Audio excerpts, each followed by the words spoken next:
안녕하세요. 행복한 라디오 레니입니다. 자기 앞에 생 두 번째 이야기입니다. 제6장 유태식 거처. 집에 돌아온 로자 아줌마는 진정제를 많이 먹고 아무것도 느낄 수 없는 상태에 이르러 행복한 미소를 띤 채 앞만 똑바로 쳐다보며 그날 저녁을 지냈다. 아줌마는 가져온 진정제 중 내 몫을 나에게 주지 않았다. 바로 이런 점이 아줌마가 다른 사람보다 더 좋은 사람임을 보여주는 증거인데, 여기서 그 예를 하나 들고자 한다. 당신들이 쉬르꾸르가에서 창녀의 아이들을 돌보는 비밀 타가소를 운영하는 소피아 아줌마와 어느 백작의 미망인이기 때문에 백작 부인이라고 불리우는 베르베에 거주하는 사람을 보면 알 수 있을 것이다. 그녀들은 낮에 아이들을 10명까지 맡아 돌보고 있는데, 그녀들이 아이들을 맡아서 하는 첫 번째 일은 그 애들에게 진정제를 잔뜩 먹이는 것이다. 이 이야기는 출처가 분명한 것으로 로자 아줌마가 트리앙드리에서 몸을 파는 아프리카계 포르투갈 여자를 통해서 들어서 잘 알고 있는 것이다. 그 여자가 자기 아이를 백작 부인 집에서 데려와 보니 진정제를 너무 많이 먹은 아이는 서 있을 수가 없어 자꾸 주저앉더라는 것이다. 일으켜 세워놓으면 넘어지고 다시 일으켜 놓으면 또 넘어지곤 해서 몇 시간 동안이나 그 애와 함께 씨름을 했단다. 그러나 로자 아줌마는 그 반대였다. 심기가 편찮은 일이 생기거나 낮 동안에 분잡스러운 아이들을 돌보고 난 로자 아줌마는 자신이 진정제를 많이 먹었다. 그렇게 해서 아줌마는 아이들이 소리치든 말든 서로 치고받든 말든 상관하지 않았다. 이때 질서를 바로 잡아나가야 하는 사람은 나였다. 나는 그렇게 하는 것이 나를 그들 위해 존재케 하는 일이었으므로 즐겁기도 했다. 로즈 아줌마는 방 한복판에 있는 의자에 앉아 탕파가 들어있는 양털로 만든 개구리를 끌어안고 있었다. 로즈 아줌마는 고개를 약간 삐딱하게 기울이고 선량한 미소를 머금은 채 우리를 바라보았으며, 이따금 우리가 지나가는 기차에라도 타고 있는 것처럼 손짓을 했다. 그런 순간에는 아줌마가 아무런 통제도 할 수 없었으므로 내가 아이들이 커튼에 불을 지르지 못하게 감시해야 했다. 우리가 어렸을 때 제일 먼저 불을 지르고 싶었던 곳은 바로 커튼이었으므로. 로자 아줌마가 진정제에 취해 있을 때 그녀를 약간이라도 움직이게 할 수 있는 유일한 것은 초인종 소리뿐이었다. 아줌마는 독일인이라면 지금도 새파랗게 질리도록 겁을 먹었다. 그것은 이미 오래된 이야기이며 신문마다 떠들었던 이야기다. 자세히는 이야기하지 않겠지만 로자 아줌마는 아직도 그 강박관념을 벗어던지지 못한 것이다. 그녀는 그런 일이 여전히 계속되고 있으리라 믿고 있었을 뿐 아니라 특히 한밤중에는 자신의 추억에 묻혀 사는 사람이었다.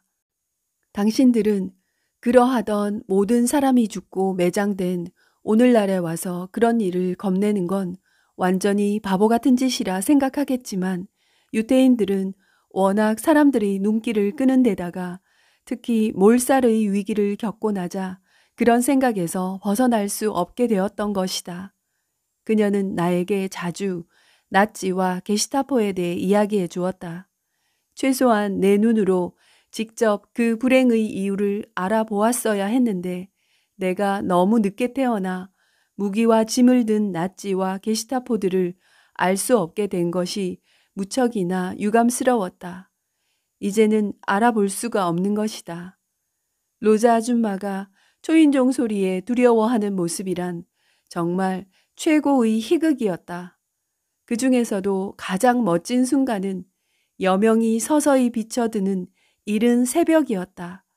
독일인들은 일찍 일어나기 때문에 하루 중 그 어느 때보다도 이른 새벽을 좋아한다.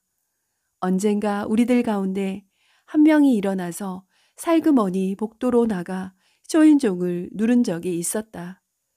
초인종은 한참 동안이나 울렸고 한바탕 소동이 벌어졌다. 얼마나 우습던지 그것을 꼭 봤어야 하는데 그때 로자 아줌마의 몸무게는 95kg 정도 되었는데 침대에서 미친 사람처럼 튀어 일어나 빠져나온 그녀는 층계에서 반쯤 굴러 떨어지다가 멈추었다. 우리는 침대에 누워 잠을 자는 척했다. 그녀는 곧 초인종을 누른 게 낫지가 아니라는 사실을 알고는 미친 듯 화를 내면서 우리에게 창녀 새끼들이라고 욕설을 퍼부었다. 그녀가 그렇게 욕을 할 때는 언제나 그만한 이유가 있었다. 아줌마는 컬 클립을 머리 끝에 매단 채 한동안 눈을 멍하니 치뜨고 있었다.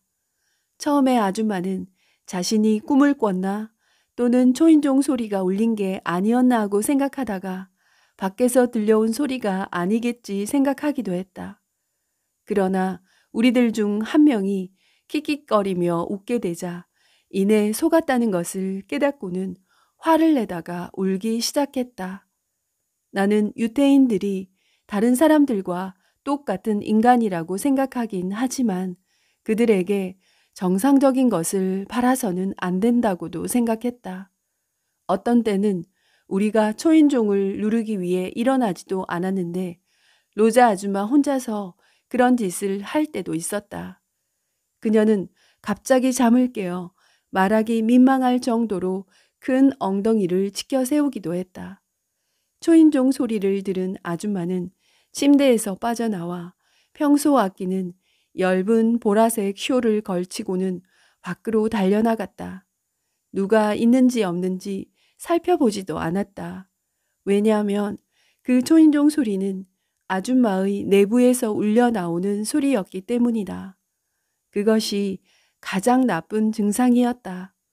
가끔은 아줌마가 단 몇 계단이나 한 층을 굴러 떨어지기도 했지만 어떤 때는 일전에 내가 보았듯이 지하실까지 내려가는 적도 있었다. 처음에 나는 아줌마가 지하실에 보물을 숨겨두었는데 도둑이 그것을 훔쳐갈까봐 겁이 나서 그런다고 생각했다. 난 항상 가장 안전한 곳에 보물을 숨겨두고 보고 싶을 때마다 꺼내어 보는 꿈을 꾸었었다. 그 보물이 정말 자기 것이고 그것이 안전하게 잘 보관되어 있다면 무엇보다도 가장 좋은 것이라고 나는 생각한다. 나는 로자 아줌마가 지하실 열쇠를 감추어 둔 장소를 눈여겨 보아두었다가 한번 그곳을 살펴보러 간 적이 있었다. 그곳에 내 눈길을 끌만한 물건은 없었다. 몇 개의 가구와 요강이 하나 있었고 정어리 통조림과 양초 그리고 누군가 숙박할 수 있도록 준비해 놓은 것 같은 물건뿐이었다. 나는 양초 하나에 불을 밝혀 자세히 살펴보았지만 달리 있는 것이라곤 돌이 이빨처럼 드러나 박혀있는 벽뿐이었다. 그때 나는 무슨 소리를 듣고 기절할 듯 놀랐는데 그 소리를 낸 사람은 로자 아줌마였다. 그녀는 지하실 문 앞에서 나를 쳐다보고 있었는데 화가 나기는커녕 오히려 용서를 빌어야 할 사람은 자신이라는 듯 죄를 지은 것 같은 표정이었다. 모모야, 아무한테도 이곳에 대해 말해선 안 된다. 그 열쇠를 이리 다오. 그녀는 손을 내밀어 내게서 열쇠를 빼앗아갔다. 로자 아줌마, 이곳은 뭐 하는 데지요? 왜 아줌마는 한밤중에 가끔 여기 오나요? 무슨 일이에요? 그녀는 안경을 고쳐 쓰면서 미소를 지었다. 이곳은 내 제2의 숙소란다. 모모야, 자, 가자. 그녀는 촛불을 불어 끈 후 내 손을 끌고 올라갔다. 집에 들어서자 그녀는 손을 가슴에 얹고 의자에 주저앉았다. 이제는 초주검이 되지 않고서는 7층까지 올라올 수가 없었다. 모모야, 아무한테도 그곳에 대해 말하지 않겠다고 맹세할 수 있겠지? 맹세할게요, 로자 아줌마. 가이렘. 이 말은 유태어로 맹세한다는 뜻을 나타낸다. 카이렘. 그녀는 마치 아주 먼 과거와 미래를 생각하듯 내 머리 위를 응시하면서 중얼거렸다. 모모야, 그곳은 내 유태식 거처란다. 아, 그렇군요. 이해하겠니? 아니요. 하지만 이해하는 건 그리 중요한 게 아니에요. 난 그런 일에 익숙해져 있거든요. 그곳은 내가 두려움을 느낄 때마다 숨으러 가는 곳이지. 로자 아줌마, 뭐가 그렇게 두려운가요? 모모야, 인간이란 반드시 어떤 필연적인 이유가 있어서 두려움을 느끼는 건 아니란다. 나는 이 말을 결코 잊지 않았다. 왜냐하면 내가 들은 말 중에 이보다 더 진실한 말은 결코 들어본 적이 없었기 때문이다. 제7장 아파트 안의 암사자. 나는 자주 카츠박산의 병원 대기실에 가서 앉아있곤 했는데 그 이유는 그분은 선을 실천하는 사람이라고 로자 아줌마가 반복해서 말했기 때문이었다. 그러나 난 그런 것을 전혀 느끼지 못했다. 나는 세상에 선을 실천하는 사람들이 많이 있다는 것을 알고 있지만 그렇다고 그들이 항상 그런 것만은 아니다. 그 순간을 잘 포착해야 그들이 선을 행하는 걸 볼 수 있다. 기적이란 없다. 처음에 카츠 박사가 밖으로 나와서 내게 어디가 아프냐고 묻곤 했는데 얼마 지나지 않아 그는 습관에 젖어 나를 조용히 내버려 두었다. 치과의들도 대기실을 가지고 있었다. 그러나 그들은 이빨만 치료했다. 로자 아주마는 카츠 박사가 일반 의료를 담당한다고 말했는데 진짜로 그의 병원엔 어디에서나 그렇듯이 유태인은 물론이고 아랍인, 흑인 등 여러 종류의 사람들과 모든 종류의 질병이 있었다. 그의 병원에는 확실히 성병 환자들이 많았는데 그 이유는 사회보장제도의 혜택을 받기 위해 프랑스로 오는 이민 노동자들이 이미 성병에 걸려 있었기 때문이다. 성병은 법정 전염병이 아니기 때문에 카츠 박사는 그들을 기꺼이 받아준다. 그러나 디프테리아나 성홍열, 홍역 등 자기 집에서나 알아야 할 여타 더러운 병을 가진 사람을 이 병원에 데려와서는 안 된다. 다만 보호자들이 병세가 돌아가는 상황을 잘 모를 때 적절한 조치를 문의하러 올 수는 있다. 나는 거기서 한두 번 유행성 감기에 걸렸었으며 팔자에도 없는 백일에도 한 번 얻어 걸렸다. 그래도 나는 거기에 또 갔다. 나는 대기실에 앉아있기를 좋아했으며 그러면서 무슨 일인가 일어나길 기대했다. 진료실 문이 열리고 새하얀 가운을 입은 카츠 박사가 들어갔다가 나오면서 내 머리를 쓰다듬어 주면 난 기분이 무척 좋아졌는데 의학이 존재하는 이유가 바로 그런 것을 위해서라는 생각도 들었다. 로자 아주마는 내 건강 때문에 큰 걱정을 했다. 그녀는 내가 사춘기의 고민에 빠졌다고 말했다. 나는 하루에도 몇 번씩 커지는 그녀가 인류의 적이라고 공언하는 것을 이미 가지고 있었다. 이 사춘기 다음으로 그녀의 큰 고민거리는 아이의 삼촌이나 숙모들이다. 아이의 부모가 자동차 사고로 죽었거나 했을 때 진심으로 조카들을 돌보기를 원하지 않는데도 이웃에서 인정머리 없다고 욕할까봐 빈민구제소에 보낼 수 없을 때면 그들은 아이가 급변한 상황에 망연자실해 있을 때 우리 집으로 데려오는 것이다. 로자 아줌마는 아이가 충격에 사로잡혀 멍한 상태로 있을 때 그 낱말의 의미 그대로 그 아이를 넋빠진 애라고 불렀다. 그것은 그 아이가 살아가기 위해서 아무것도 알고자 하지 않으며 곧 정신발육이 뒤떨어지는 아이가 되어버리는 것을 뜻한다. 그 밖에 다른 것을 감안하지 않더라도 아이에게 그보다 더 나쁜 것은 없다. 사람들이 며칠 혹은 일주일 정도 돌보아 달라고 로자 아줌마에게 새로 아이를 데려오면 아줌마는 여러모로 그 애를 시험해 본다. 특히 그 애가 멍한 상태에 있는지 아닌지 관찰한다. 그녀는 아이에게 겁을 주기 위해 인상을 써보기도 하고 망연자실해 있는 아이만 아니라면 누구든 웃길 수 있는 손가락마다 어릿광대의 모습이 그려져 있는 장갑을 끼어 보여주기도 한다. 그러나 멍해진 아이들은 이 세상 사람이 아닌 것처럼 행동하는데 그 때문에 우리는 그런 애를 정신발육이 늦은 아이라고 부르는 것이다. 로자 아줌마로선 그런 애들을 받을 수가 없었다. 그런 애들은 항상 돌보아야 하는데 그러려면 일손이 모자랐다. 언젠가는 꾸르드루에 있는 창녀촌에서 몸을 팔던 한 모로코 여자가 정신이 나간 아이를 맡겨놓고 주소도 남겨놓지 않은 채 죽어버렸다.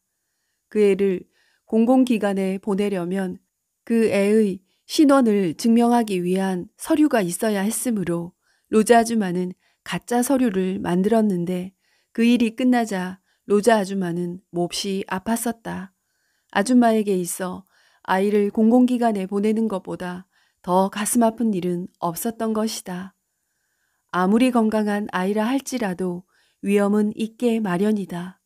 합법적인 증빙 서류를 갖추고 있지 않으면 그 미지의 부모들에게 아이를 다시 데려가라고 강요할 수가 없다. 인륜을 저버린 엄마들보다 더 나쁜 사람은 없다. 로자 아줌마는 인간 세계보다도 동물 세계에서 오히려 법칙이 더 잘 지켜지고 있다고 말했다. 아이를 입양시키는 것은 위험하기까지 했다. 훗날 친엄마가 그 애가 행복한 것을 보고 데려가려고 할 때 그 권리는 친엄마에게 있는 것이다. 그 때문에 위조 서류가 필요한 것이다. 만약 제 아이가 다른 사람 집에서 행복하게 살고 있다는 걸 2년이 지난 후에 알고서 그 애를 되찾아 가겠다고 하는 비인간적인 엄마가 있을 때 누군가 그 아이에게 규정에 맞는 위조 서류를 만들어 주었었다면 그녀는 아이를 되찾을 수 없게 되는 것이다.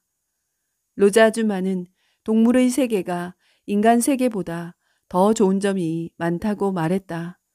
동물들이란 자연의 법칙을 따르기 때문이며 특히 암사자가 그렇다고 했다. 그녀는 한동안 암사자에 대한 찬사를 입에 달고 다녔다. 나는 잠자리에 누워있다가 이따금 초인종 소리를 듣고 문을 열어주면 제 새끼들을 보호하기 위해 안으로 들어오는 암사자 한 마리가 있는 상상에 여러 번 빠졌었다. 또 로자 아줌마는 암사자는 자연의 법칙을 따르는 모성애 때문에 찬양되어지는데 적과 대치했을 때 암사자는 제 새끼들을 보호하기 위해서 뒤로 물러서기보다는 차라리 죽음을 불사한다고도 말했다.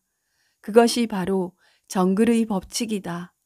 만약 암사자가 제 새끼를 돌보지 않는다면 아무도 그 암사자를 신뢰하지 않을 것이다. 나는 거의 매일 밤 나의 암사자를 불러들였다. 암사자는 침대 위로 뛰어올라와 우리의 얼굴을 핥아주었다. 다른 아이들에게도 그 암사자의 사랑이 필요했다. 더구나 내가 제일 연장자였으므로 그 애들을 돌봐주어야 했다. 단 숫사자는 평판이 좋지 않았다. 그놈들은 사람과 마찬가지로 입에 풀칠하는데 전념하기 때문이다. 내가 나의 암사자가 들어오는 것을 알려주면 아이들은 소리를 꽥꽥 지르기 시작했는데 바나니아까지도 소리를 질렀다. 그러나 신은 그 애가 착한 천성 때문에 아무 것에도 개의치 않았다는 것을 알고 있을 것이다. 나는 바나니아를 매우 좋아했다.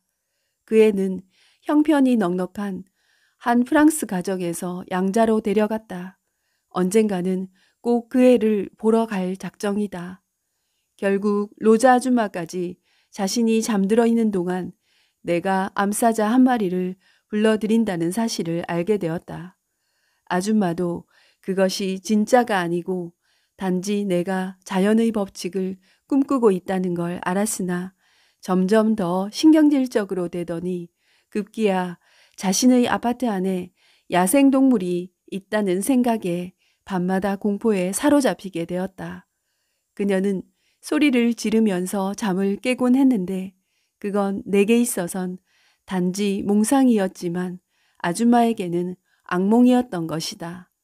아줌마는 사람이 나이를 먹어감에 따라 꿈이 악몽으로 변하게 된다고 말했다. 그러니까 우리는 완전히 다른 두 마리의 암사자를 꿈꾼 것인데 그것은 어쩔 수 없는 일이었다. 제8장 애정결핍 증후군. 나는 로즈 아줌마가 평소 무슨 꿈을 꾸는지 전혀 알지 못했다. 그녀 나이에 미래를 꿈꿀 리는 없고 과거를 꿈꿀 텐데 그게 무슨 소용이 있는지 나로선 알 수가 없다. 어쩌면 그녀는 젊었던 시절, 즉 자신이 아름다웠고 위생검사 따위는 받지 않았던 시절을 꿈꾸는지도 모른다. 나는 그녀의 부모가 무엇을 했는지는 알 수 없지만 그들이 폴란드에서 살았다는 사실은 안다. 그녀는 거기서부터 몸을 팔기 시작한 후 파리로 건너와 푸르시, 블롱델, 시뉴가 등 몇 군데서 그 장사를 했고 모로코와 알제리에서도 그 짓을 했다. 아줌마는 아랍어를 아주 잘했다. 그녀는 디시빌 아베에서 외인 부대에 지원하기도 했으나 일이 제대로 풀리지 않자 프랑스로 되돌아왔다. 그녀는 한 남자를 사랑했었는데 그가 그녀의 저금을 몽땅 빼돌린 뒤 프랑스 경찰에 유태인이라고 고발을 했던 것이다. 아줌마가 그 이야기를 할 때는 늘 이 부분에서 중단되었다. 그녀는 그때 모든 게 다 끝났지 하고 말하고는 미소를 지었다. 그래도 그녀에게 있어서 좋은 시절은 바로 그때였다. 그녀는 독일에서 돌아와 여전히 몸을 팔았다. 그러나 나이가 들자 살이 찌기 시작해 더 이상 육감적으로 보여지지 않았다. 아줌마는 몸을 파는 여자들이 제 자식들을 키우는 게 도덕적인 이유로 인해 법으로 금지되어 있어서 많은 어려움을 겪는다는 사실을 알고 있었다. 그래서 그녀는 가정이 없는 잘못 태어난 아이들을 위해 타가소를 운영할 생각을 갖게 되었다. 그런 곳을 우리끼리 쓰는 말로 끌랑대라고 부른다. 그렇게 해서 아줌마는 창녀의 아들이었던 경찰서장을 맡아 키우게 되었고 지금은 그가 그녀를 보호해 준다. 그러나 이제 그녀의 나이 65세로 이미 죽음을 각오하고 있었다. 특히 아줌마가 겁내는 것은 암이었다. 그것은 누구든 사정을 봐주지 않는다. 나는 그녀의 건강이 나빠지고 있음을 눈치채었다. 이따금 우리는 말없이 서로를 바라보았다. 이 세상에는 우리 둘뿐이었으므로 우리는 함께 겁을 먹었다. 그렇기 때문에 그런 처지에 있는 아줌마에게 필요한 것은 아파트를 소리 없이 드나드는 암사자인 것이다. 그래서 나는 적당한 조처를 취했다. 내가 어둠 속에서 두 눈을 똑바로 뜨고 있으면 암사자가 와서 내 옆에 눕는다. 그 암사자는 아무에게도 말을 걸지 않고 나의 얼굴을 핥았다. 로즈 아줌마가 겁에 질려 잠에서 깨어나 우리 방으로 쫓아와 불을 켰을 때 본 것은 편안히 잠자고 있는 우리의 모습뿐이었다. 그러나 아줌마는 침대 밑까지 빼놓지 않고 살펴보았다. 야생동물은 자연 속에 있지 파리에 있을 덕이 없다. 그러므로 사자가 아줌마에게 나타난다는 건 있을 수 없는 일인 줄 뻔히 알면서도 아줌마가 그러는 것을 보면 우습기 그지 없었다. 아줌마가 약간 미쳤다는 것을 처음으로 한 것은 바로 그때였다. 아줌마는 불행한 일을 많이 겪었다. 살아가는 모든 일에는 결과가 있기 마련인데 그 불행의 결과가 지금 그녀에게 나타나는 것이다. 그녀는 나를 카츠 박사 병원으로 데려가서 아파트 안에 야생동물을 들여놓아 어슬렁거리게 한다면서 이건 분명히 어떤 징후라고 주장했다. 나는 그녀와 카츠 박사 사이에 내 앞에서는 말할 수 없는 그 어떤 것이 있다는 것을 잘 알고 있었다. 그러나 나는 그것이 무엇인지, 왜 로자 아줌마가 그토록 겁을 내는지 도저히 알 수가 없었다. 박사님, 이 애는 큰일을 저지르고 말 거예요. 확신할 수 있어요.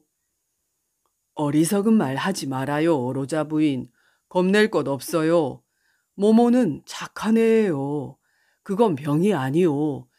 이 늙은 의사를 믿으세요. 고치기 가장 힘든 것은 병이 아니에요. 그러면 왜 그의 머릿속에는 항상 사자가 들어있지요? 우선 그것은 숫사자가 아니에요. 암사자지요. 카츠 박사는 미소를 띠면서 나에게 박하가 든 과자를 주었다. 그건 암사자예요. 암사자가 무엇을 합니까? 제 새끼를 보호하지요. 로자 아줌마는 한숨을 쉬었다. 박사님은 내가 왜 겁을 내는지 잘 알잖아요. 화가 치미는 듯 카츠 박사의 얼굴이 벌개졌다. 조용히 하세요, 로자 부인. 당신은 정말 교양이 없군요. 당신은 이 일에 대하여 아무것도 모르면서 온갖 것을 다 상상하지요. 그것은 옛날에나 통하던 미신이에요. 내가 몇 번이나 되풀이 말하지 않았습니까? 제발 좀 조용히 해주세요. 그는 더 할 말이 있는 듯 했지만 거기서 그치고 나를 쳐다보았다. 나는 밖으로 쫓겨나와야 했으므로 문에 귀를 대고 엿들을 수밖에 없었다. 박사님, 나는 그 애에게 유전병이 있을까봐 두려운 거예요. 자, 로자 부인, 그만하세요. 먼저 그 불쌍한 여인의 직업을 감안해 보면 저 애의 아버지가 누구인지조차 알 수 없잖아요. 어쨌든 내가 당신에게 설명해 드렸듯 그건 아무 의미도 없어요. 문제가 되는 다른 요인은 수천 가지나 되지요. 그러나 분명한 건 저 애가 감수성이 너무 예민하고 많은 사랑을 필요로 한다는 사실입니다. 박사님, 그렇다고 내가 저녁마다 저 애의 얼굴을 핥아줄 수는 없잖아요. 저 애가 어떻게 그런 생각을 하게 되었을까요? 학교에서는 왜 이 아이를 받아주지 않죠? 그건 당신이 저 애의 실제 나이와는 아무 상관이 없는 출생증명서를 만들었기 때문이지요. 당신은 그 아이를 정말 좋아하는군요. 나는 단지 누군가가 나에게서 저 애를 빼앗아갈까봐 두려운 거예요. 아시겠지만 저 애에겐 신원을 증명해 줄 게 아무것도 없어요. 몸을 파는 여자들이 제 자식을 숨겨 키우는 게 들통날까봐 늘 겁을 내기 때문에 난 아이들에 관한 사항을 종이 쪽지에 적어두거나 내 머릿속에 기억해 두지요. 상여는 품행이 방정치 못한 관계로 양육권을 상실했기 때문에 제 아이들을 공부시킬 권리도 갖고 있지 않아요. 내가 그녀들을 붙들고 몇 년 동안이나 귀가 따갑도록 이야기했지만 그녀들은 제 자식을 잃는 것보다는 차라리 모든 걸 감내하겠다는 거예요. 이제는 진짜 기둥 서방들인 뚜쟁이들 뿐이에요. 아무도 더 이상 그런 일은 하려 들지 않거든요. 아, 로자 부인, 당신은 참 착한 사람입니다. 진정제를 처방해 드리지요. 나는 그들의 말을 전혀 이해할 수가 없었다. 그러나 그 유태인 여자가 나에게 무언가 숨기고 있다는 것만은 예전보다 더 확신하게 되었다. 그렇다고 해도 꼭 알고 싶지는 않았다. 사람이 알면 알수록 행복은 줄어든다. 그 역시 창녀의 아들인 나의 친구 마후뜨는 많은 법 때문에 우리 같은 아이들에게는 비밀이 있는 게 오히려 정상이라고 말했다. 그는 일 처리를 잘하는 여자가 실수로 아이를 낳게 되어 자신이 기르고자 할 때는 행정당국의 조사를 염려해야 되는데 그보다 더 나쁜 것으로 간주되면서 용서받지 못할 죄는 없다고도 말해주었다. 우리들과 같은 경우에는 아버지 쪽이 법률적 보호를 받게 되므로 우리가 맡아야 하는 사람은 항상 어머니였다. 로즈 아줌마는 한쪽 귀퉁이에 모하메드란 내 이름과 감자 3kg, 당근 1파운드, 버터 100g, 생선 1마리, 그리고 나를 회교도로 키워줄 것을 당부하는 말을 적은 종이 쪽지와 함께 300프랑이 들어있는 가방을 하나 가지고 있었다. 거기에 어떤 날짜가 적혀 있긴 했지만 그건 로즈 아줌마가 나를 위탁받은 날짜이지 내가 태어난 날을 알려주는 것은 아니었다. 로즈 아줌마는 몸무게 때문에 몸을 굽히기조차 힘들었으므로 애들을 씻어주는 일은 내가 도맡아 했다. 키가 크지 않은 아줌마는 어깨와 엉덩이가 맞붙어 있는 것처럼 보였고 그녀가 걸어가는 것은 이삿짐이 걸어가는 것과도 흡사했다. 매주 토요일 오후가 되면 로즈 아줌마는 여우 목도리에 귀걸이를 하고 평소보다 입술을 더 빨갛게 칠한 후 외출을 하여 몽마르트스가에 있는 꾸볼이란 프랑스 카페에 가 앉아서 과자를 먹었다. 나는 내 품위도 있고 해서 4살이 넘은 아이는 닦아주지 않았다. 고의적으로 똥을 싸는 놈도 있었으나 난 그놈들에 대하여 너무도 잘 알고 있었다. 나는 그들에게 서로서로 몸을 닦아주며 노는 것을 가르쳐주면서 그것이 제각기 노는 것보다 더 재미있다고 설명해 주었다. 일이 순조롭게 돌아가자 로즈 아줌마는 나를 칭찬하면서 이제야 제대로 밥값을 하기 시작했다고 좋아했다. 나는 다른 애들과 어울려 놀지 않았다. 그 애들은 나하고 놀기엔 너무 어렸다. 다만 서로 고추를 비교해보는 장난은 계속했다. 로즈 아줌마는 지금까지 살아오는 동안 이미 많은 일로 인해 남근에 대한 두려움을 가지고 있었으므로 내가 그런 짓을 하는 것을 보고는 버럭 화를 내었다. 또 그녀는 여전히 밤에 사자가 나타날까봐 겁을 냈는데 그것은 정말 믿을 수 없는 일이었다. 아마 그녀가 사자에게 공격을 받을까봐 겁을 내는 데는 다른 이유가 있을 것이다. 로즈 아줌마는 심장이 좋지 않았기 때문에 내가 시장을 보러 다니곤 했다. 그녀에게 있어서 계단은 가장 나쁜 적이었다. 그녀는 숨을 쉴 때 점점 더 씩씩거렸고 드디어 나까지 기침을 하게 되었다. 카츠 박사는 심리적인 것보다 더 잘 전염되는 것은 없다고 말했는데 심리적 전염이란 아직도 완전히 알 수 없는 분야라는 것이다. 아침마다 나는 로즈 아줌마가 잠을 깨는 것을 보면서 행복에 젖었다. 왜냐하면 나는 어둠에 대한 공포를 갖고 있었으며 그녀 없이 혼자 있는 나를 생각할 때마다 새파랗게 질리곤 했기 때문이다. 제9장 가장 중요한 친구. 그 당시 나의 가장 중요한 친구는 내가 머리끝에서 발끝까지 옷을 입혀준 아띠르란 이름의 우산이었다. 나는 그 우산 꼭지에 푸른 헝겊을 둘둘 말아서 머리를 만들었다. 얼굴은 호감이 가는 형으로 미소를 띠고 있었으며 동그란 두 눈에 로즈 아줌마의 립스틱까지 바르고 있었다. 그것은 사랑할 어떤 대상을 갖기 위해서 만든 것이 아니라 용돈이 없었기 때문에 어릿광대 짓을 하기 위해 만든 것이었다.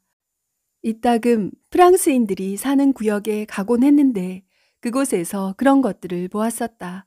나는 발 뒤꿈치까지 내려오는 커다란 외투를 입고 중절모를 쓴 다음 얼굴을 색색으로 칠했다.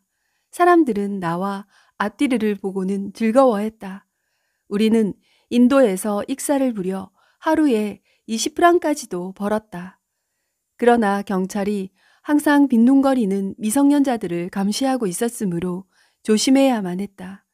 아띠르는 푸른색과 흰색이 섞여 있는 천으로 만든 신발 한 짝을 신고 있는 외다리에 바지를 입고 있었으며 철사로 이어붙여 놓은 옷걸이 위에 바둑판 무늬의 셔츠를 걸쳤고 머리 위엔 둥근 모자가 꿰매 씌어져 있었다.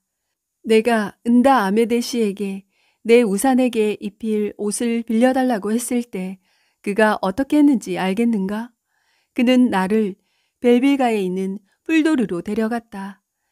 그곳은 인류 양복점이었는데 거기서 내 마음에 드는 것을 고르도록 했다. 아프리카 사람이 모두 그와 같은지는 모르겠지만 만약 그렇다면 그들에겐 아무것도 부족한 게 없을 것이다. 나는 인도에서 나의 장기를 연출했다. 몸을 좌우로 건들거리면서 아르띠리와 함께 춤을 추어 보이고는 푼돈을 모았다.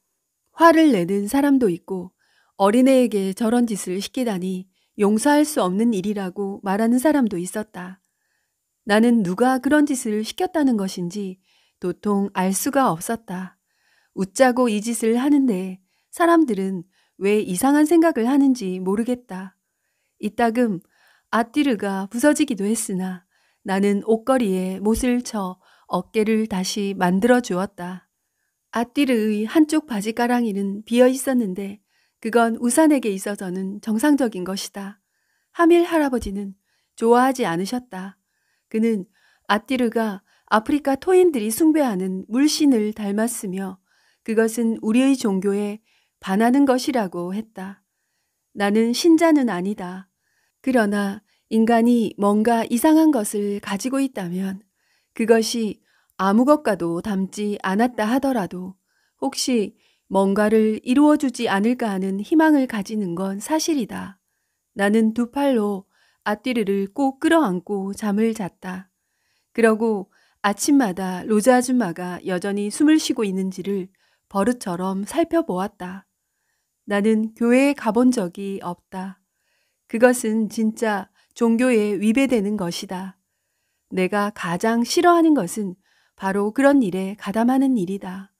그러나 나는 한 분의 그리스도를 위해 기독교인들이 엄청난 대가를 치렀다는 사실을 안다. 우리 종교에서는 신을 모독하지 않도록 하기 위해서 인간의 형상으로 표현하는 것을 금지하고 있다. 그런 만큼 자랑할 거라곤 아무것도 없었다. 그래서 나는 아띠르의 얼굴을 지웠으며 단지 두렵게 보이도록 하기 위해서 푸른 실뭉 치마는 그대로 두었다. 나는 내 종교의 계율을 따른 것이다. 한 번은 내가 사람들을 모아놓고 쇼를 하며 웃겼다고 해서 경찰에게 쫓긴 적이 있었다. 그때 나는 아띠르를 떨어뜨렸는데 그건 부서져서 사방으로 흩어졌다. 그것들을 주워 모았지만 아띠르는 처음의 모습 그대로 발가벗고 있었다. 그런데 이상한 일이 생겼다. 옷을 입고 있을 때는 내가 아띠르와 함께 자도 아무 말 안 하던 로즈 아줌마가 아띠르가 본 모습 그대로 된 후에는 침대에서 우산을 끌어안고 자는 게 생각이나 할 수 있는 일이냐고 소리를 질렀다. 부디 그녀를 이해해 주시길 바란다. 나는 따로 남겨둔 돈을 가지고 꽤 괜찮은 물건들을 파는 만물 시장에 가서 산 것으로 아띠르를 다시 치장해 주었다. 그러나 행운은 우리에게서 떠나가기 시작했다. 그때까지 나의 송금은 불규칙하게 도착하거나 몇 달 건너뛸 때도 있었다. 그래도 오긴 왔었는데 갑자기 그것이 끊어져 버린 것이다. 2달, 석 달이 지나도 소식이 없고 넉 달이 지났다. 나는 로즈 아줌마에게 말했다. 그것을 얼마나 생각했었던지 목소리까지 떨려 나왔다. 로즈 아줌마, 걱정하지 마세요. 나를 믿으세요. 아줌마가 돈을 못 받는다고 해서 아줌마를 버리지는 않겠어요. 그러고는 아띠르를 데리고 밖으로 뛰어나와 사람들 앞에서 울지 않으려고 인도 위에 앉았다. 우리가 얼마나 곤란한 처지에 있었는지 당신들께 말해줘야겠다. 로즈 아줌마는 곧 생의 한계에 이르게 되어 있었으며 아줌마 자신도 그것을 알고 있었다. 7층짜리 계단은 그녀에게 있어서 공공연한 적 제1호였다. 언젠가 그 계단이 그녀를 죽일 것이다. 그녀는 그것을 확신하고 있었다. 그녀를 죽이려고 애쓸 필요도 없이 가만히 보고만 있어도 그녀는 죽게 되어 있었다. 그녀는 이제 가슴과 배, 엉덩이가 구별되지 않아서 마치 드럼통 같았다. 몸을 파는 여자들은 로자 아줌마의 이러한 사정 때문에 더 이상 아줌마를 신뢰하지 않았으며 날이 갈수록 맡겨지는 아이의 수는 줄어들었다.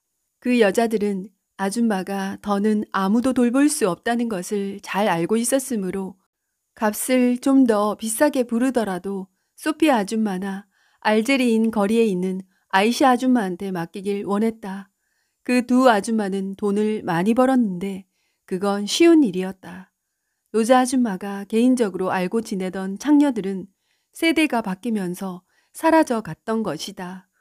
아줌마는 은밀히 살아갔고 사람들이 아줌마를 추천해주지 않았기 때문에 그녀의 명성은 소멸되어 갔다. 그녀가 걸을 수 있었을 때는 창녀가 손님을 끄는 길거리나 삐갈가에 있는 카페 또는 여자들이 몸을 파는 파리 중앙시장 근처로 가서 아이에 대한 자신의 대접이 어떻고 요리가 어떻다는 등 광고도 하고 다녔으나 지금의 그녀는 그렇게 할 수가 없었다. 그녀의 친구들도 사라졌고 추천해주는 사람도 없었다. 또한 출산 예방을 위한 합법적인 피임약이 있었으므로 진정 원하는 사람만이 아이를 낳았다. 벌써 내 나이 10세가량 되었으므로 나는 로자 아줌마를 돌보는 한편 장래 문제까지 생각해야 했다. 혼자가 되면 어쩔 수 없이 빈민구제소로 끌려가야 하기 때문이다. 그 때문에 나는 밤잠을 설쳐가며 그녀가 죽지나 않았는지를 살폈다. 나는 밥벌이를 하기 위해 무척 애썼다. 머리를 잘 빗어넘기고 로자 아줌마가 했던 것처럼 아줌마의 향수를 귀 뒤에 뿌린 나는 오후가 되면 아띠르와 함께 삐갈가나 수입이 괜찮은 블랑수가로 갔다. 그곳에는 하루 종일 아무 때나 몸을 파는 여자들이 있었으며 단골로 나를 보러 오는 여자도 한둘 있었다. 이 꼬마 신사는 귀엽기도 하지. 네 엄마가 여기서 일하니? 그녀들은 내게 그렇게 물었다. 아니요, 내겐 아무도 없어요. 그녀들은 마세가에 있는 카페에서 박하과자를 사 나에게 주곤 했다. 그러나 경찰이 뚜쟁이를 찾아 헤맸으므로 나는 조심을 해야 했는데 그녀들도 스스로 경계를 늦추지 않았다. 그녀들은 길가에 나와 손님을 유혹할 수 없었다. 예, 너 몇 살이니? 10살이에요. 엄마 있니? 나는 없다고 대답했지만 로자 아줌마가 생각이 나서 가슴이 아팠다. 그러나 어쩔 수가 없었다. 특히 나를 귀엽게 봐주는 여자가 한 명 있었는데 그녀는 이따금 지나가면서 내 주머니에 지폐를 한 장씩 찔러 넣어 주었다. 미니스커트에 긴 부츠를 신고 있는 그녀는 로자 아줌마보다 훨씬 젊었다. 또 그녀는 아주 상냥해 배는 두 눈을 가지고 있었다. 한 번은 주위를 세심히 둘러보더니 내 손을 잡아 끌고는 누군가 폭탄을 던져서 이제는 없어진 빠니에라는 카페로 데려갔다. 길거리를 배회하면 못 써. 이런 데는 아이들이 있을 곳이 못 된단다. 그녀는 내 머리를 손질해 주었으나 난 그것이 쓰다듬고 싶어서 그런다는 걸 잘 알고 있었다. 이름이 뭐니? 모모예요. 모모야, 부모님은 어디 계시니? 믿을지 모르겠지만 내겐 아무도 없어요. 난 자유로운 몸이에요. 그래도 너를 돌봐주는 누군가가 있겠지? 생각할 여유를 갖기 위해 나는 오렌지 주스를 들이켰다. 너를 돌봐주는 그 사람들에게 말해보면 어떨까? 내가 너를 보살펴주고 싶다고 말이야. 넌 내 스튜디오에서 어린 왕처럼 지내게 될 거야. 부족한 거라고는 없어. 생각해 보겠어요. 오렌지 주스를 다 마시고 나서 나는 의자에서 내려왔다. 귀염둥이야, 이 돈 받으렴. 과자 사 먹어. 그녀는 내 주머니에다 지폐 한 장을 넣어 주었다. 100프랑짜리였다. 나는 가슴이 벅차옴을 느꼈다. 나는 거기에 두세 번 더 갔다. 매번 그녀는 내가 자기의 아이가 아님을 의식하고 멀리서 슬픈 얼굴이 남아 활짝 웃어주었다. 운수 나쁘게도 빠니에의 경리가 로자 아줌마의 친구로 함께 몸을 팔아먹던 사이였다. 그녀가 늙은 로자 아줌마에게 이 사실을 알려주자 아줌마는 질투에 불타 펄펄 뛰었다. 나는 그 유태인 여자가 그처럼 야단 법석을 떠는 것을 본 적이 없다. 그녀는 그 때문에 울기도 했다. 내가 이런 꼴 당하려고 널 키운 줄 아니? 그녀는 이 말을 10번 이상 되풀이해가며 울었다. 나는 그녀에게 다시는 그곳에 가지 않겠으며 결코 뚜쟁이가 되지 않겠노라고 맹세했다. 그녀는 나에게 거기 있는 사람은 모두 기둥서방들이며 내가 그렇게 되는 걸 보느니 차라리 죽는 게 낫다고 말했다. 그러나 10살 된 내가 무엇을 할 수 있을지 전혀 생각해낼 수가 없었다. 내가 이상하게 생각하는 것은 어째서 눈물이 항시 계획에 예정되어 있느냐는 것이다. 그것은 사람들이 울기 위해 미리 준비를 하고 있다는 것을 뜻한다. 그것은 생각해 볼 필요가 있다. 계획표를 만들 때 그 법칙을 준수하도록 한 입안자는 없을 텐데. 송금은 끝내 오지 않았고 아줌마는 마침내 저금했던 돈을 꺼내 쓰기 시작했다. 노년을 위해서 얼마간의 돈을 모아두었었지만 그 돈으로는 오래 버티지 못할 것이란 사실을 그녀도 잘 알고 있었다. 암에 걸린 것은 아니지만 그녀의 건강은 급속도로 악화되어 갔다. 어느 날 아줌마는 처음으로 나의 아버지와 어머니에 대해 얘기해 주었다. 그 얘기는 미루어 보아 나에겐 양친이 다 있는 것 같았다. 어느 날 저녁 내 부모가 나를 맡기러 왔는데 나의 어머니는 울면서 뛰어나갔다고 했다. 그때 로자 아줌마는 나에 대하여 마호메트 회교도라고 적은 후 안락하게 키우겠노라고 약속했다는 것이었다. 그리고 그 다음엔 또 그 다음엔 그녀는 한숨을 내쉬면서 그게 자신이 알고 있는 모든 것이라고 했다. 그러나 아줌마는 그렇게 말하면서 내 눈을 쳐다보지 않았다. 나는 그녀가 끝내 숨기는 게 무엇인지 알 수가 없었다. 그날 밤엔 그것 때문에 고민을 했다. 송금이 끊겼기 때문에 아줌마가 내게 다정히 대할 이유도 없는데 아줌마한테선 다른 정보를 더 얻어들을 수가 없었다. 고작 내가 알게 된 것이라고는 분명히 내겐 어머니와 아버지가 있다는 사실이었다. 하지만 그건 반론할 수 없는 자연의 순리일 뿐이다. 그러나 그들은 다시는 오지 않았으며 로자 아줌마는 죄지은 표정으로 입을 다물었다. 곧 밝히겠지만 나는 결코 어머니를 찾지 못했다. 나는 당신들이 헛된 감상에 빠지지 않길 바라고 있다. 언젠가 내가 얼마나 보챘던지 로자 아줌마가 너무도 형편없는 거짓말을 꾸며댔다. 그 거짓말은 정말로 웃기는 것이었다.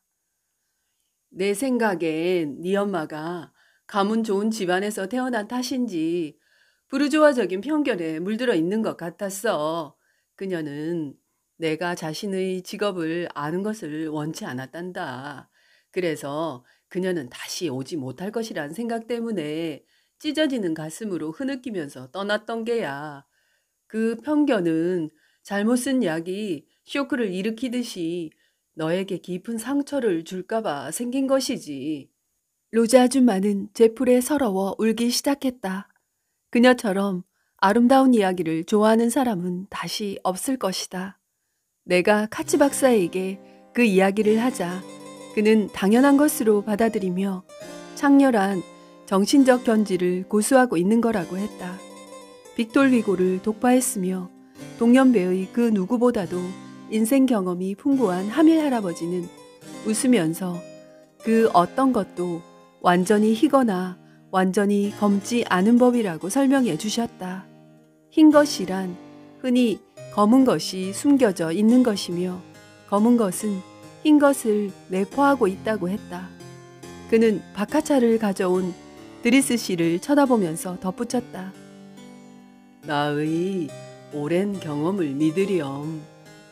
하밀 할아버지는 훌륭한 분이었지만 모든 상황이 그가 훌륭하게 되는 것을 허용해 주지 않았던 것 뿐이다.